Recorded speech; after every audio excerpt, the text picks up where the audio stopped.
Hello, I'm Ananda Xenia Shakti, and this is my podcast, Devi Talk, practical advice on spiritual matters. And today I want to discuss the victim, persecutor, rescuer triangle. This is one of the most important aspects of human psychology and human evolution that any of us can ever understand. And it affects every single person on this planet. It does not matter your caste, your creed, your race, your language. It doesn't matter. And if we can understand it, then we can allow ourselves the privilege and the birthright of beginning to truly embrace our I am consciousness, our I am love consciousness, our supreme consciousness, whatever name you have for it. The consciousness that is aligning itself and understanding that it is part of the great impulse of creation and that its life is meant to be a path of evolution, understanding and embracing their God consciousness at deeper and deeper levels. So if we can start to understand victim, persecutor, and rescuer, and begin to see its reflection in our life, in our behavior, in other people around us, and then understand how to unwind ourselves from this, we immediately place ourselves very firmly in our path of evolution and in a state of wholeness. The victim is the consciousness that feels victimized. It feels that something has been or is being or will be taken away from it. The persecutor is the one who is taking the action, the one who is taking away, the one who is taking away, the one who is taking away. The rescuer is the archetype that moves in towards the victim when they cry for help and tries to protect them or rescue them from the persecutor's actions. How many times in every day do we see this in subtle and deep ways? And right now on our planet, of course, very huge, huge expressions of it. And yet, do we actually understand that those three personas, and we are not limited to one of them, we can in 1 minute actually shift through all three of them, but we can easily shift through all three of them in any given day and any given hour. We may have a tendency towards one more than another because of different karmic patterns that we're carrying, but we will definitely move through them all. So please understand that right from the get-go, that there's not one that you are more of than another, not really, and there's not one that is absolutely not yours. And if you do have that feeling about yourself, then that is a very, very big place for you to go, because in that revelation, you will reclaim so much of your life force energy that is being used to block seeing yourself in one of the very natural human expressions. The most important fundamental understanding about this triangle, about these three archetypes, about these three personalities or personas, is to understand that they are all three functioning from the same wound.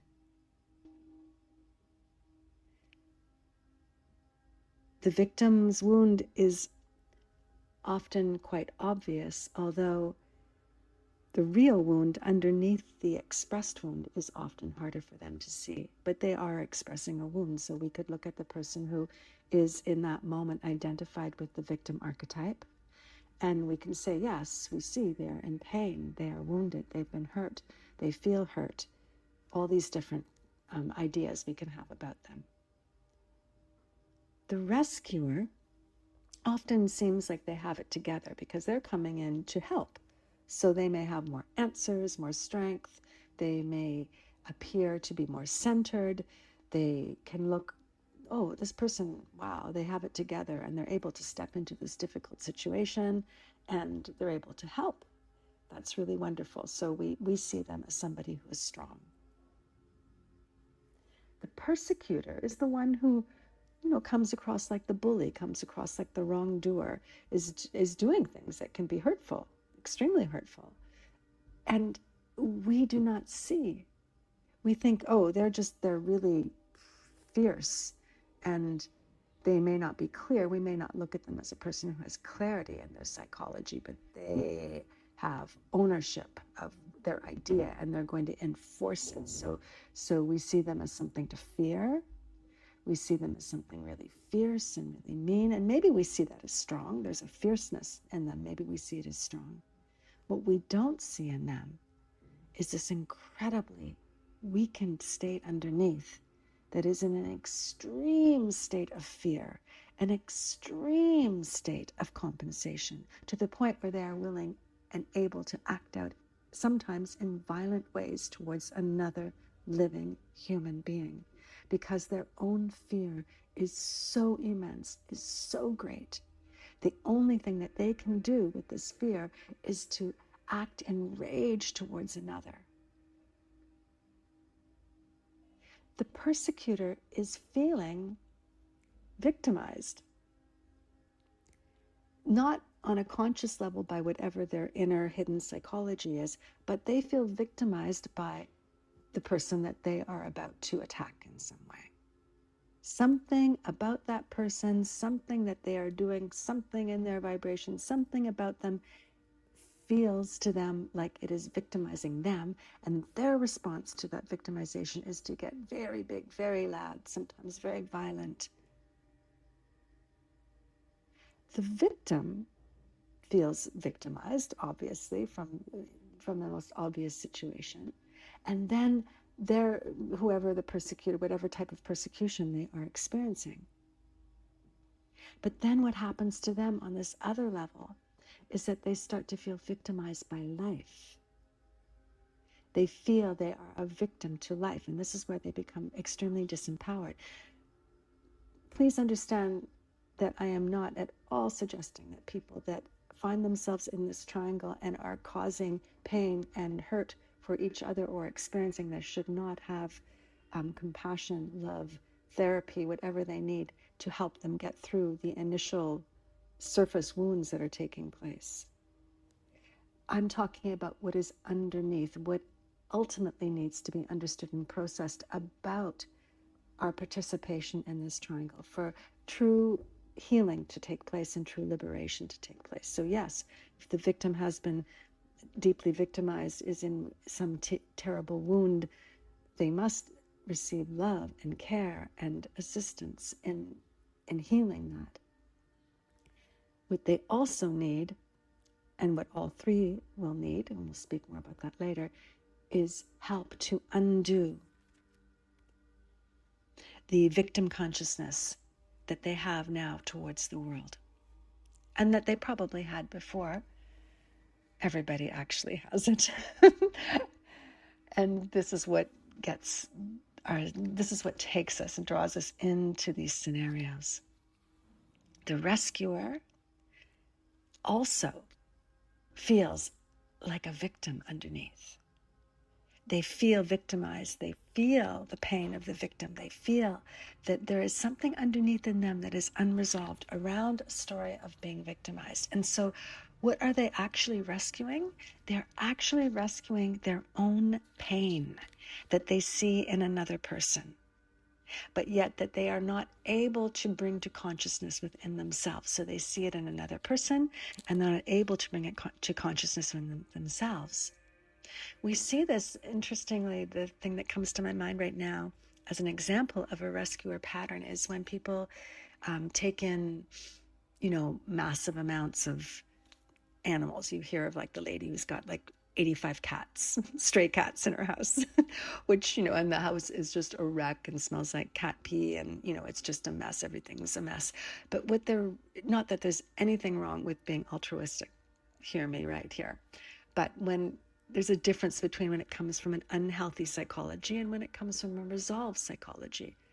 And so this is a good example of when it's coming from an unresolved. They are in this incredible state of trying to rectify some feeling of victimization underneath, and they see that in these stray cats, these abandoned animals, and they take them all in, and it doesn't matter that their house is a complete shambles and is unhealthy, there's pee everywhere and things are really in bad condition. It doesn't matter. They're not even able to feel that because they're so engaged in trying to heal or compensate for this victim wound that's there underneath the whole story. These days, it's really fascinating if you look at a lot of the popular spiritual healing packages that are being offered. They're really exalted victim consciousness, where it's still very much about, nobody can make you not speak. Nobody should stop you from speaking your truth. And, you don't have to show up for anybody but yourself. And these kinds of statements, which are all true. Yes, you don't have to show up for anybody else but yourself. Nobody can, should be able to make you quiet. But it's all about you're pushing against something from the outside still to be able to find your inner peace. And that's always victim consciousness. When we actually transcend this triangle and come into I am presence, come into true spiritual presence, true alignment with our divine nature, and true harmony. This is the most important thing, harmony with our lives and empowerment, true empowerment in our lives. We're not pushing against anything anymore. It is this place of complete acceptance that our life is bringing us everything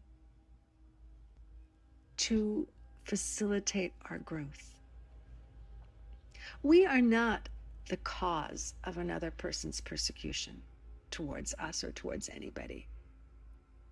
We're not to blame for it. We are simply experiencing life in a way that, I'm trying to think of the best way to say this. Our life is a gift to us. So it does not mean that we're responsible for somebody else's vile actions. We're not. But we are responsible for having that in our life, meaning responsible, not to blame. Responsibility and blame are two different things. Meaning that we are responsible for transmuting and understanding the residual feelings, the way that we have related to our life. It's the way we're relating to our life that we're responsible for. Responsible meaning that we're the only ones that can change it. That's what it means. It does not mean that we're to blame for it. It means that we are the ones that can change it. We are responsible. It is in our responsibility. It's in our charge. This is a gift of the divine. This is what makes us strong, is that we actually can all take charge of our lives. So when we can recognize within ourselves, this is the very first part of this exercise, to start to see the victim, the persecutor, and the rescuer. And some may be way easier to see than others. But trust me, you can have a willing suspension of disbelief, and you can say, okay, I've got them all. Let me just review my life and see, when did I ever raise my voice at another person? For somebody who's really steeped in the victim consciousness, that maybe, well, I did that because they did this to me. And it might be hard to see out of that because we can have such a shadow about the other side, but we're here to overcome the shadow, because the shadow is your untapped potential. The shadow is always going to keep you away from your real empowerment. It feels like it's powerful. I'm not like that. It feels powerful, but it's actually disempowered, because we are like everything. We're like everything. And that's the greatest gift we can give to ourselves, that recognition, that realization. So the victim may say, well, they did that to me, so of course I did that. But when you did the other thing back, the loud voice, or maybe you hit them back, or whatever it was, you became the persecutor. This takes a little bit of quietness inside to let ourselves have that humility. But this is truly about loving yourself. It really, really is. It's not about giving up your power. It's about taking your power back. and loving yourself, to understand that you are you are a full human being that has the full gambit of the archetypes within you, just like every other human being does. And as long as we are shadowed by any of them, then we cannot really love ourselves, because we do not love that personality that is our shadow. And as long as we don't love part of ourselves and we are away from our I am consciousness, our life cannot be empowered. This is real empowerment.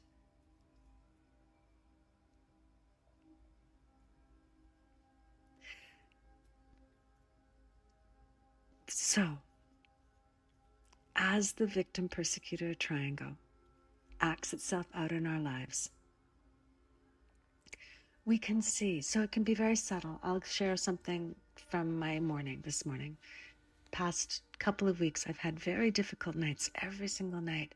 I'm used to being quite vivid in my dreams, quite lucid, even though during this time of great change on our planet, there's definitely been some troubled dreams.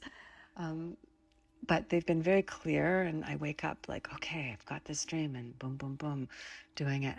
The past couple of weeks, my sleep feels extremely dull, and I wake up feeling quite uneasy sometimes, some mornings, quite uneasy in the morning, and I've gone to bed really in a good place.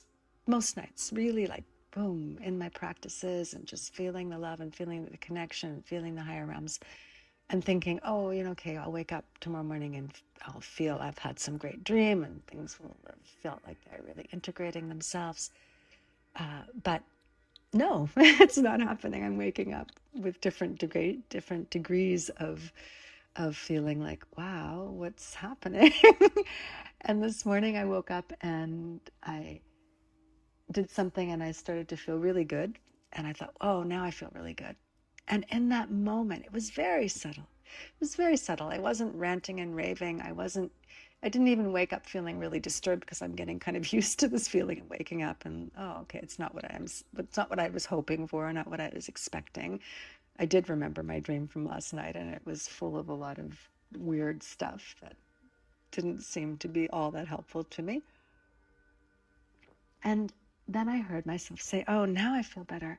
This makes me feel good. And then I heard the victim. Immediately I thought, wow, there's your victim consciousness. Because in that moment, I heard a whole other line of conversation that had been going on for me over the past couple of weeks, that I wasn't feeling good, and it's something from the outside. Like I keep on even moving the angle of my bed. Like my head needs to go this way. No, it should go this way. Oh, no, I'll move it. Like I'll get up in the middle of the night and I will move my bed.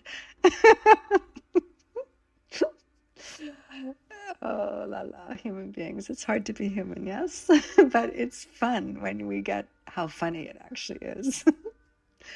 And this very subtle moment this morning, it was so subtle. It had no feeling of outer complaint, no feeling of denseness or grossness. It was actually quite delightful and delighted. I heard the voice of the victim. And then I saw a whole landscape of thought forms and experiences that I've had over the past short while that are related to that consciousness. This little tiny moment of just, they say the highest truths come on dove's feet. It was like dove's feet landed, and I heard them land, and I saw this, and then I saw this huge mass of suffering, all connected to that victim consciousness. This is in us. It's in us all the time, but we can overcome it, and we overcome it just like I'm doing in these moments where then I notice, now I change it. Now that whole landscape of suffering that I wasn't even really identifying it as that. I was just working through the patterns, and I was doing this and I was doing that, and now I see it purely as victim consciousness. The content doesn't even matter anymore to me. The details of what I did or what I didn't do, or how I did something or how I didn't do something, don't even matter. I see it as the victim consciousness rather than the celebration of life. That's the opposite, is that you decide that everything that comes to you ends up being like it's part of, some people stronger than others in this, or more practiced than others in this way. So they can immediately just take in even a very difficult experience and experience it as a celebration. For others of us, we might need to like, oh, are you kidding me? Like, that's really super painful. I don't see how I could ever see that that's something to celebrate. But they will work themselves towards it if they hold strong to these concepts. And if they give themselves this much love and empowerment, they will find their way there. The victim, the persecutor, the rescuer, they're all coming from the same pain. So how might the persecutor think in his mind?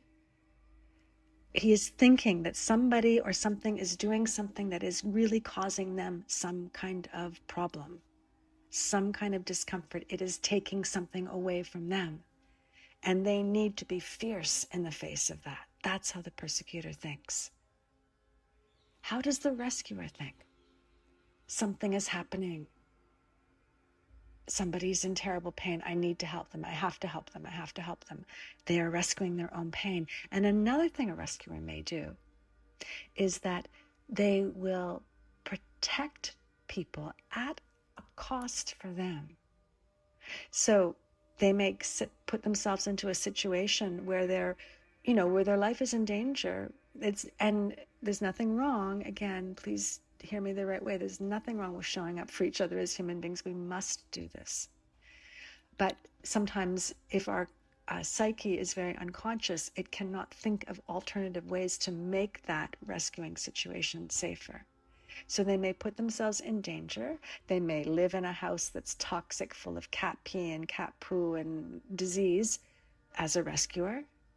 They may limit their expression to another person because they see their wound, they see their victim. So therefore, what they actually may need to honestly communicate from their heart and from their life experience, they will repress and hold back and hold back and hold back, come into a caretaking pattern because they are trying to protect the victim.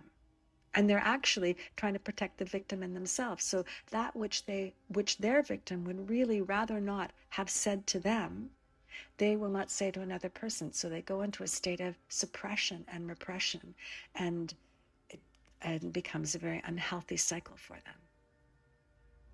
The victim feels that life, in very clear and obvious ways or in subtle ways or just as an experience itself, is taking something away from them, that it is unfair, that when they lose something, that they have been disempowered by that loss, rather that they have been given some kind of piece of karmic spiritual psychology for them to work with, for them to transform, for them to use as a path of empowerment, as a doorway to their sacred heart, to the heart of God that beats inside them. That's what looking at loss from a non-victim perspective is, that it's a doorway to embracing the heart of God that beats within them. So taking this now to a very practical humanitarian perspective. Yes, we do need to prevent abuse. Yes, we do need to be kind and loving and supportive to anybody who has been abused. So how do we do all that and not be afflicted by this triangle? We understand the triangle when we're doing it. So if we are helping a person who is completely identified with victim consciousness, we still help them, but we know that they're identified with victim consciousness. So we're not buying into the unhealthy aspect of the consciousness, and yet we are still loving, we are supportive, we are kind, we are helping them with whatever wound needs to be healed, and yet we are not being disempowered by it. What do we do with somebody who is acting out in a persecutor role, in a very violent rage? They have to be stopped, and they might even need to be incarcerated. Anything could be the truth. You might even need to kill somebody. That could also be the truth. And yet, we need to understand that they are acting out the persecutor archetype. They are wounded underneath. This understanding will set ourselves free and anybody else who wishes to be free and join into the vibration that we're sending out. What do we do with somebody who is a rescuer? Well, we need people who are interested in the well-being of others, don't we? So we support them as well. Yet we want them to understand their own wounding. We want them not to be carrying the burden of other people's stories and actually being able to just truly do what they can do to help out in a moment. So this is how we manage the understanding of this triangle. We don't just like poof, anything's victim, persecutor, rescuer, we want nothing to do with it, because that's not possible. Our world is acting this out constantly. And we are here to help each other, even in the idea of self-responsibility, of independence that way. We still need help. We need guiding words. We need love. We need affection. We need all sorts of things. It's part of being human. And at the same time, it ultimately becomes our choice as to whether we can change this inside. Just like this morning when I had this insight, I was like, I could see that victim. Well, I have a choice in that moment to be like, no, that's not what's going on. There really is something bothering me. There's something in my room. There's something going on here that's troubling me. It's from the outside, and I'm not going to look at all that. Or I can go, wow, which I did. Thankfully, luckily, Grace was with me. I had a moment of, oh God, okay, thank you. Oh, I feel so much better now. And that's how it makes you feel when you actually do it. You feel so much better. I feel empowered. I feel like a huge burden has been lifted from me, a huge experience of well, maybe it wasn't huge, but it felt like it was big to me. It wasn't a massive suffering by any means, but it was creating quite a vibration for me. The suffering has been lifted. I do not need, and the suffering didn't go anywhere. This is true healing. The suffering didn't go anywhere. I now know that I do not need to relate to it in the way I was relating to it. All the experiences are the same. It's my way, it's my choice about how I'm relating to it. I now know that I do not need to relate to that from a victim consciousness. And I feel elated and happy and very light inside, and I feel joyful, and I feel empowered. This is the main thing. Being with this triangle, being able to unweave yourself from it will empower you. This is true empowerment, the empowerment that goes straight into the I am love consciousness. I hope this chat, this Devi talk, has been helpful, and please, as always, feel free to touch base, to ask questions, to discuss, to debate. I'm open. Lots of love to you all, dear friends. Bye for now. Thank you so much for tuning in and listening. I deeply appreciate it. Ananda Shakti, only love is real. Love. Radical, radiant evolution. Hello, I'm Ananda Xenia Shakti, and this is Devi Dialogues, practical advice on spiritual matters. Today, I'm going to speak further about the victim, persecutor, rescuer triangle.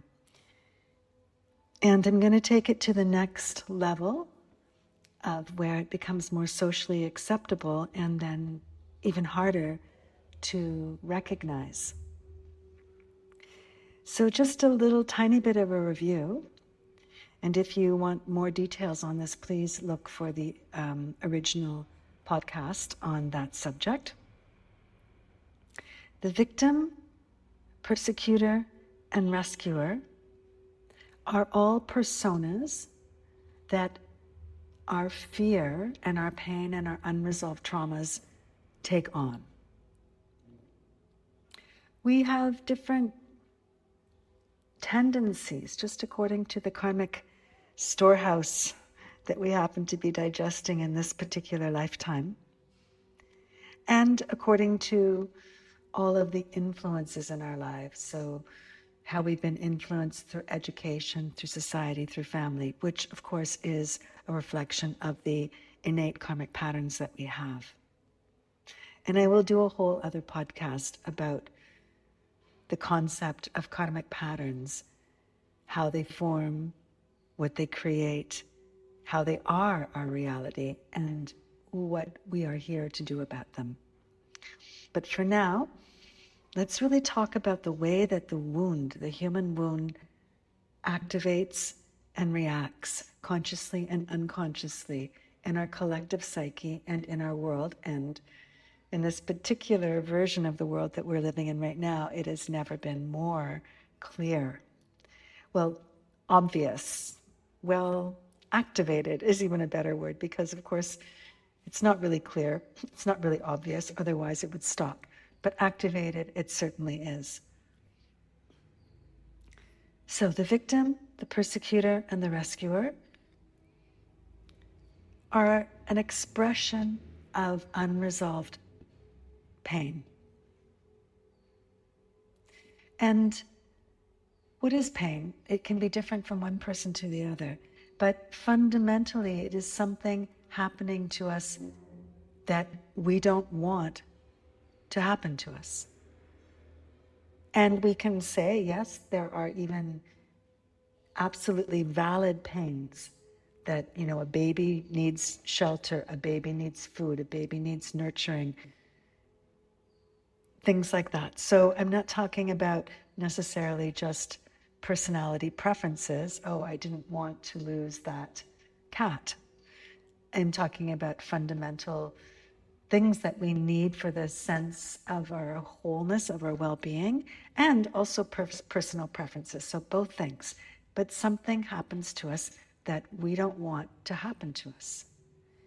This creates pain, and it can live in ourselves as an unresolved experience, which will put us into one or all of the victim, persecutor, or rescuer personalities.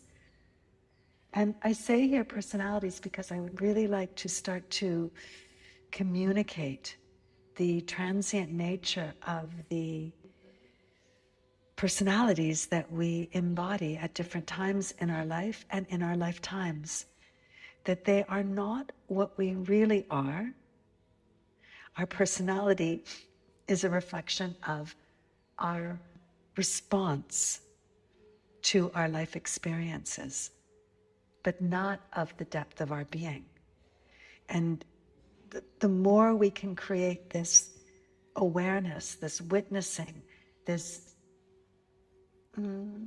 discernment, the happier we will live in our lives, because we are always going to have some kind of personality, even if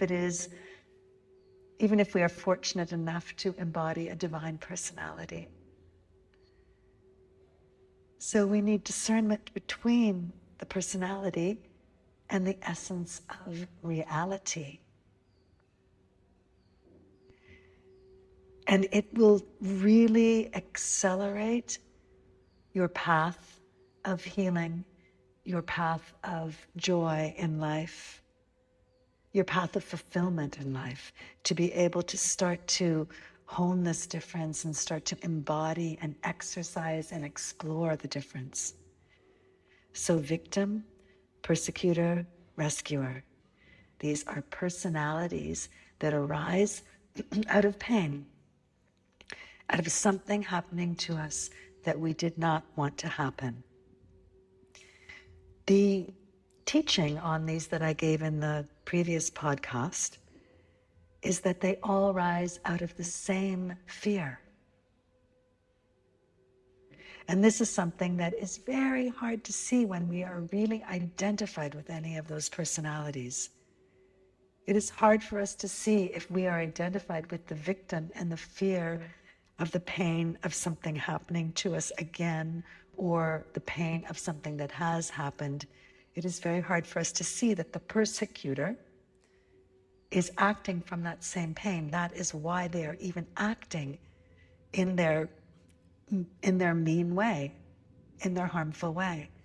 It is hard for us to see that the rescuer, the one who is coming to rescue, is also acting from that same pain because they seem to have it together. But really, what is motivating them to take action is that underneath in themselves, they have a same pain, a same fear. And so in essence, they are rescuing themselves. They are trying to rescue their own pain. In this triangle, each person is activated by fear, by rage, and by blame. So it's very much about blame. Somebody is blaming somebody else. The persecutor is actually blaming the victim for giving them some kind of discomfort that entitles them then to try to have power over them or try to create pain. The victim is then blaming the persecutor for that pain. The rescuer is also blaming the persecutor for that pain, and maybe even blaming the victim for getting themselves in that situation, but nonetheless they are rising up to try to help in some way. The relationship between the victim and the persecutor, from the victim to the persecutor, it is rage. And how many times have we felt this? From the persecutor to the victim, it is some kind of perceived attack. The persecutor actually feels that the victim is attacking them. How many times have we felt somebody from the outside is attacking us? And just hear me out here, because I know what might be moving in you right now is, but actually they were attacking me, and actually, yes, I do feel rage, and it's righteous. And I'll explain to you, I'm not going to try to take away that experience because we need to hold all things. I'm going to explain to you a deeper healing place. The rescuer has resentment towards the persecutor. And the persecutor has resentment towards the rescuer. One of them, the persecutor, is having resentment because it feels the rescuer is interfering in what needs to be done. And the rescuer has resentment and the instinct is to attack. The persecutor feels a need to have power over. The victim feels helpless. Between the victim and the rescuer, there is an exchange of the communication, a cry for help because of the sense of powerlessness. Pain, fear, and helpless is what the victim is saying to the rescuer.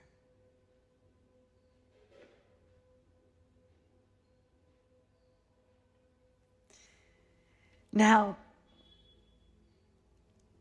there is absolutely nothing wrong with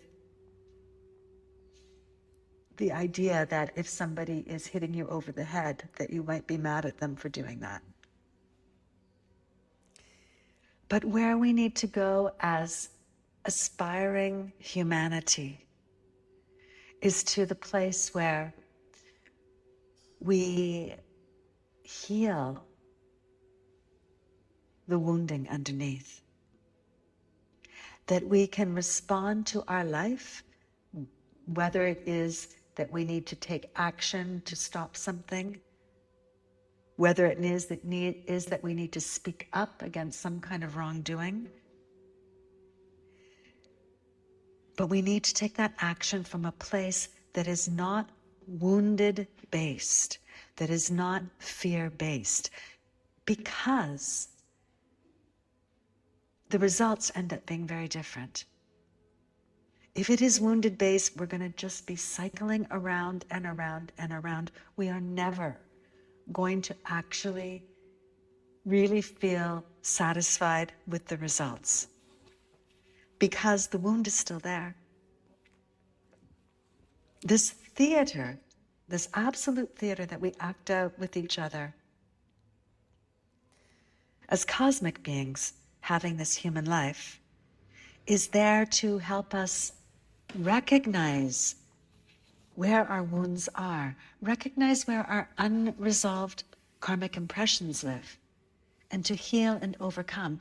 Because for us to sit in the mastery of our life is to sit in our I am love consciousness, our I am consciousness, however you wish to name it.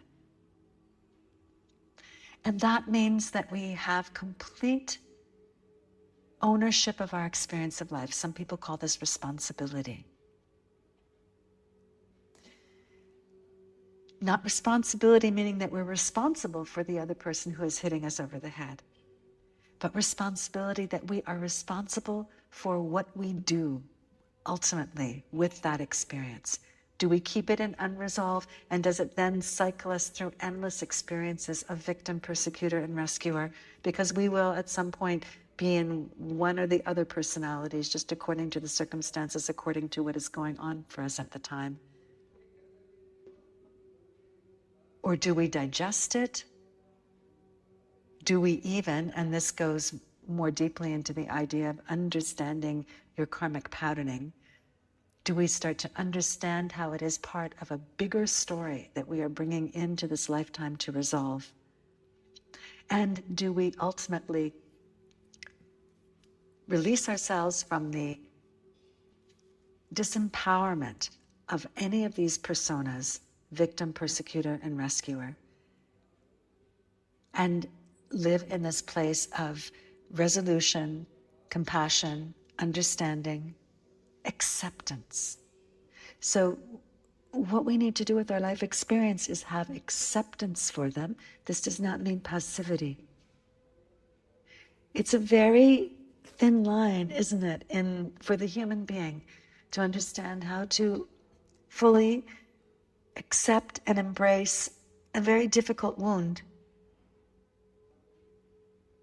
and to be able to eliminate that voice that says it never should have happened, because that will always take away your wisdom. Now, when this particular triangle becomes more subtle and more socially acceptable, it moves itself into the martyr. The victim becomes the martyr. The persecutor becomes the hero. And the rescuer becomes the guardian.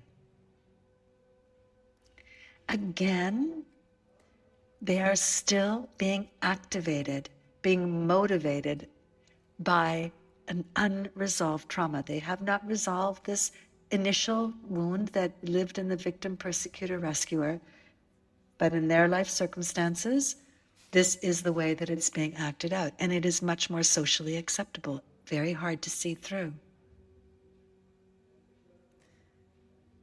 The martyr, because of that unresolved pain, and you may have experiences in your own life, you're willing to step up for a cause, and you know in a certain way the circumstance in which you're stepping up in, it's a bit of a setup. Nobody is really prepared to listen to you in that moment, but there's such an emotional pain rising up in you that you are going to stand up there and you're going to martyr yourself for the cause, and most likely get slammed down, have to go through difficult circumstances because people are not really prepared to listen.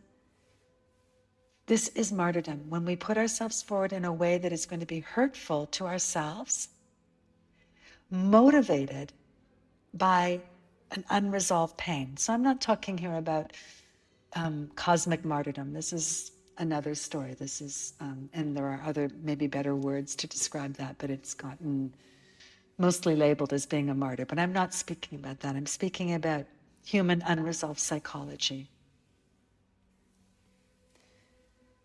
So standing up for a cause, putting yourself up there, maybe you've even done this on social media when you've just felt something so strongly and you know darn well that all that's going to happen is a bunch of negative comments back, but you do it anyways.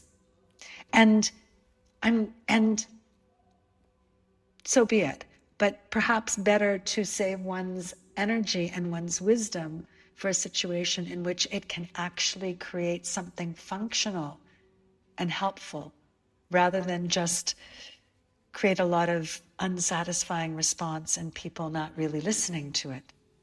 And maybe even people in places of influence, creating then some kind of public rebuttal to it, that actually in the long run, what it does is that their influence starts to disempower your point. And then the point becomes less and less powerful. So, when we're working with this idea of speaking about things that are about overcoming, in a certain way, we have to be strategic. It says in most of the great teachings, spiritual teachings, don't wake people up when they're not really asking for it, when they're not really wanting it. And please don't get elitist about things when you hear these kinds of words, because it's the furthest thing from that. It's just speak to people who want to hear. Otherwise, what is the energy doing? It's creating more conflict. It's creating more disturbance. This idea, don't throw your pearls before swine, like that. Why do that? It's not a judgment. It's not elitism. You wouldn't speak to a person who doesn't speak your language and try to have a long conversation with them in a language that they don't understand. Would you? What would be the point of that? Would it not just create confusion and difficulty for them and a waste of energy on your part? It's the same thing. If you're talking about concepts and things like that, it's the same thing.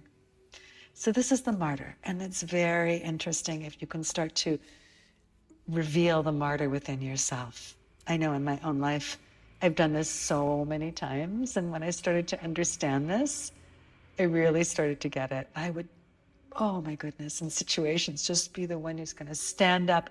And underneath, I'm actually quite convinced that now this, in my case, it would be towards somebody who is in a public power situation. I had some naive little girl idea that because I was speaking the truth, they were going to listen to me this time for sure. It never happened. It never happened. Like, I got slammed every time, but I would do it again and again and again. And then I finally started understanding that, oh my goodness, that actually was the reason why I was so compelled in those moments, and why I couldn't see, like, this is not the best scenario for this. Speak it to people who want to work with this right now. This is a better scenario. It's more functional. It's going to work better. Everybody's going to be happier afterwards. But I started to understand that it was absolutely that unresolved personal pain, that I was now standing up for the cause for all these people, thinking in some way my personal pain was resolved, but it wasn't. It was standing up now as a cause for other people. Again, we need people to stand up. So I'm not saying that this is a wrong action. I'm saying we want to discern where it's coming from underneath. And it's still not right or wrong, but it's whether it's liberating you or whether it's binding you. These are the keys. In this particular triangle between martyr, hero, and guardian, everybody wants to have power over. Now we've moved out of just rage and blame and fear. Now everybody wants to have power over.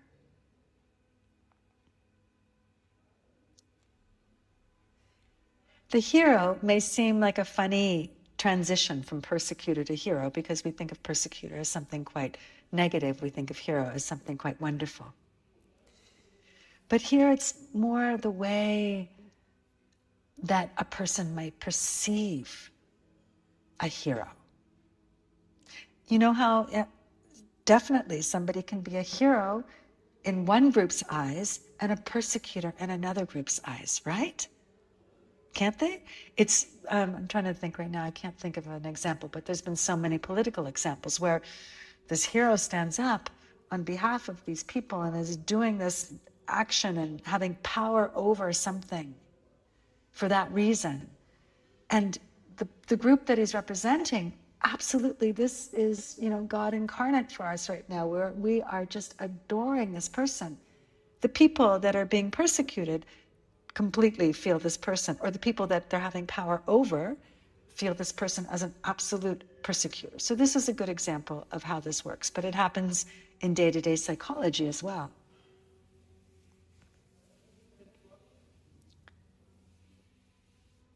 Then we have the guardian.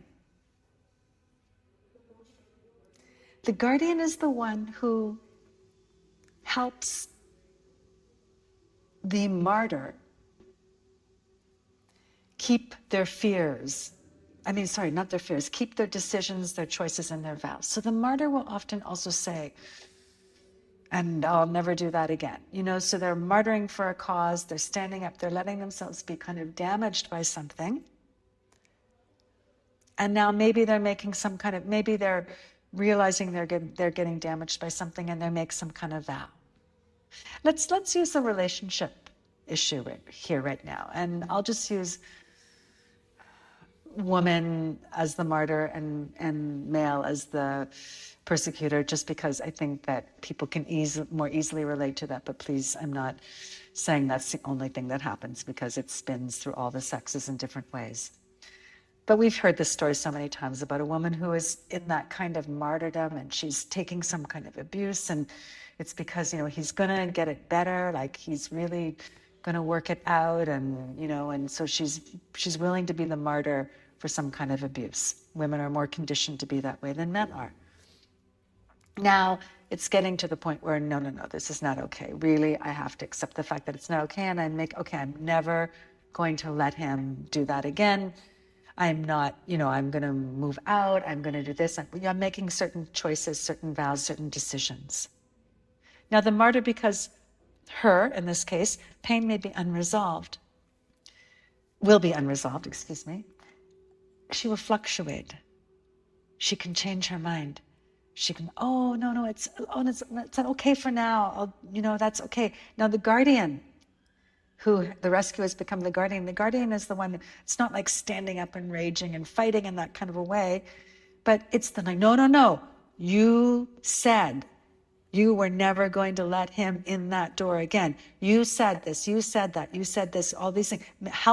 Really helping the martyr keep these choices. Again, nothing wrong with this. Let's all hope that we have friends that can do this for us. But what we want to identify is when this is coming from unresolved wound within ourselves. The reason that they're putting themselves in that guardian position is because underneath, they are not resolved with how they are welcoming some form of abuse into their life, and how they are letting themselves be a martyr for the situation.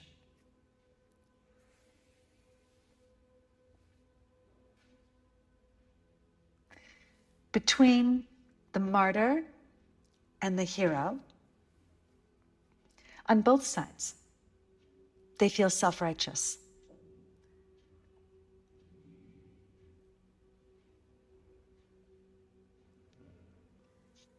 Between the hero and the guardian, we have sacrifice from the guardian. So the guardian will make sacrifice to be able to, in some way, help the martyr out of their difficult situation. And to show the hero that they are in some kind of wrongdoing, that they are being a persecutor in some way. The hero will feel guilt and blame.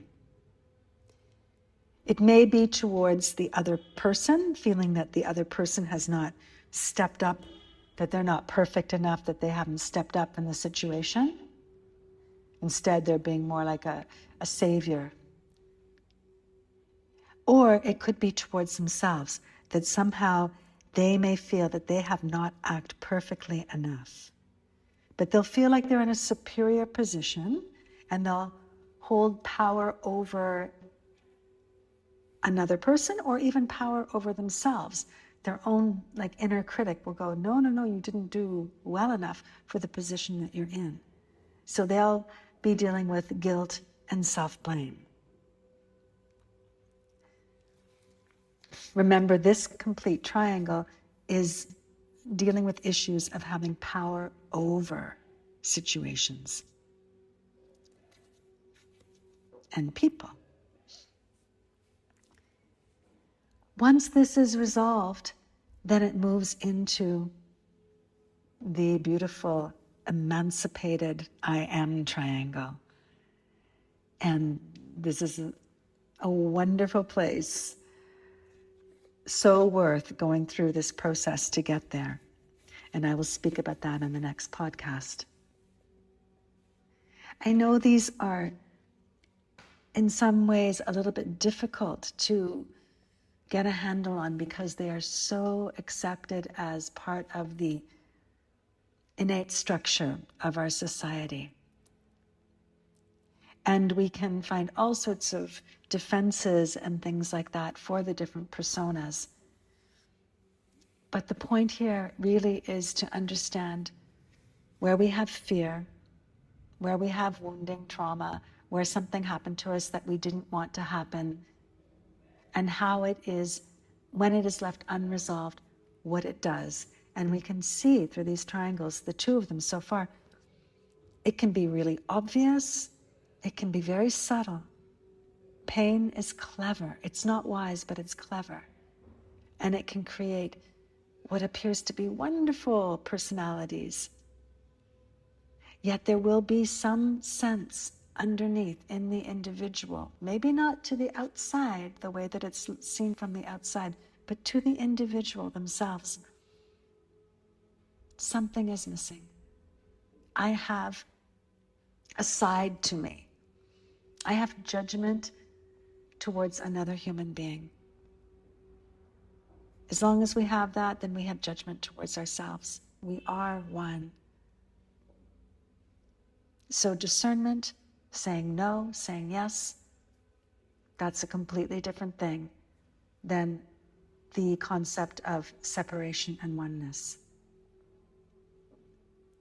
Thank you so much for listening to Daily Dialogue.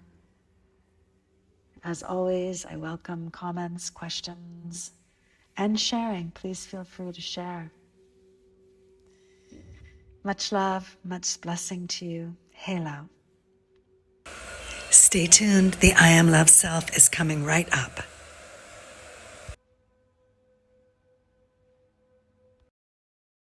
When we complete spinning through victim, persecutor, rescuer, that dense level of blame and shame and survival and rage, then they move into the next triangle, which is the martyr, the hero, and the guardian.